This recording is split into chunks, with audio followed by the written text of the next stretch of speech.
Hello everyone, I'm Nazrin from Crunchy Cuisine. Today I'll be showing you how to make chapati. You can make it very easily with few ingredients. So the main ingredient required for chapati is whole wheat atta flour.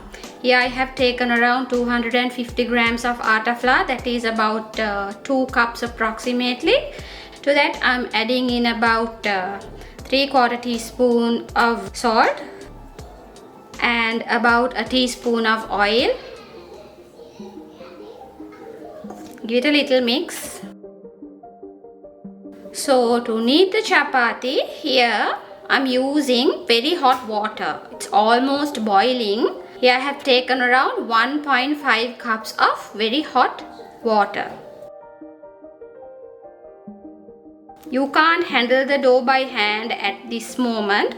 So take a spatula and nicely mix the water as much as possible with the flour.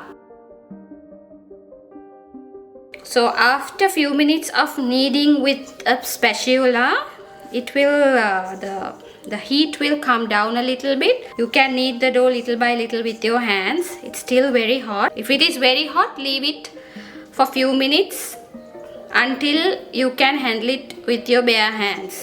So I was able to gather the dough inside the bowl within few minutes time. I transferred the dough onto a board, and now what you have to do is just knead it until you get a smooth dough ball. You can even knead this dough using normal water instead of hot water, but using hot water will give you a really soft chapati. So I prefer to use hot water instead of normal water. You don't need to knead too much. So within like few minutes time you will achieve a really smooth dough ball. You need to leave it about 10 minutes to rest. So after that you can cook your chapatis. So I let my dough to rest around 10 minutes time. I put it in a bowl and covered it with a cloth while it was resting. So it's still warm to touch, but it's really soft. Now I'm going to portion it.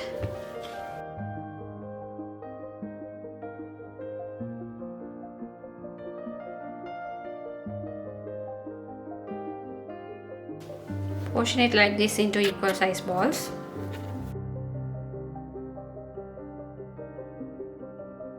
And put the balls back in the bowl and leave it covered while you are using it. So here I have some extra flour. Just flatten the dough ball like this into a small disc and apply some flour like this. Not much. So while you are working with one dough ball, keep the rest covered like this.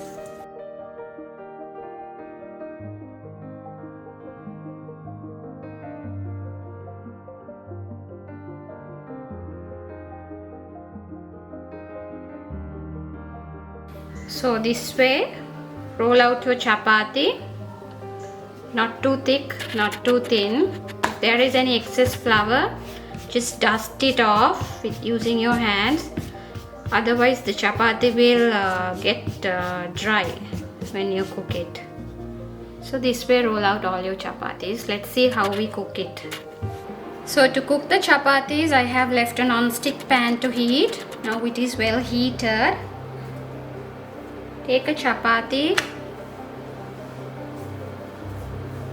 and put it to the pan. So you should leave the heat at medium. So after about 30-40 seconds you will notice that the color is slightly changed. At that time just turn it over.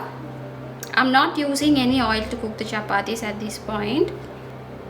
See, it's starting to form bubbles, small bubbles everywhere.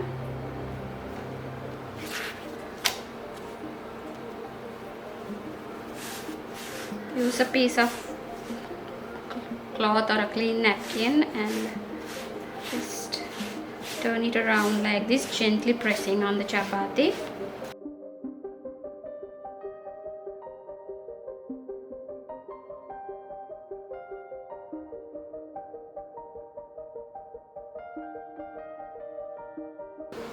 So within a very short time you will notice that the chapati is done.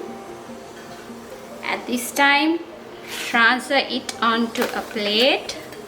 And what I like to do is, I like to apply some ghee on the cooked chapati. This is entirely optional. About a quarter teaspoon of ghee. This will help to keep the chapatis soft. So this way cook all your chapatis. So I hope you would try this easy recipe. See you all with another video. Have a blessed day.